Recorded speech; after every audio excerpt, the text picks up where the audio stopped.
Breaking overnight, our U.S. economy and holiday shopping could now be at risk, all thanks to a strike shutting down ports all the way from Maine down to Texas. Brand new video showing members of the International Longshoremen Association picketing across the country. They just walked off the job hours ago, and now half of all shipping cargo coming in and out of the U.S. could be dead in the water, which could cripple our economy. NewsNation's Alina Shirazi tracking the story from the port of Baltimore. That's #1 port for cars and farm equipment. Alina, this is the union's first strike since 1977. What are we hearing about any sort of potential deal being on the table?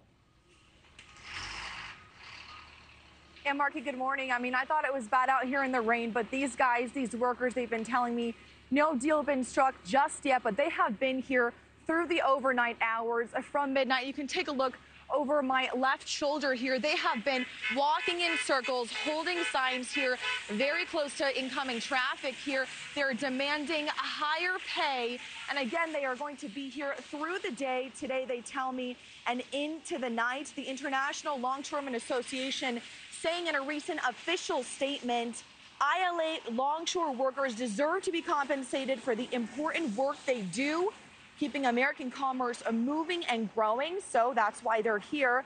The Baltimore port, we know alone, Markie, where I'm at this morning, it leads the country in car shipments. So the impact of a strike would be huge, as you mentioned, coming out to me. But take a look at all the ports impacted.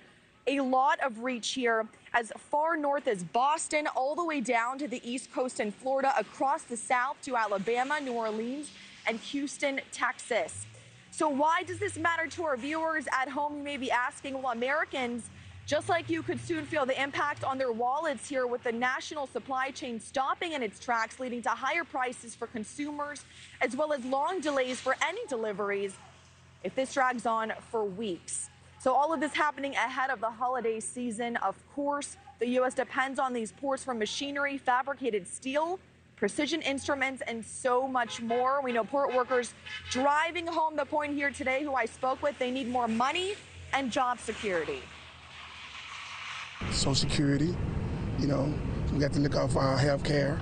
You know, it's a lot to those automation things.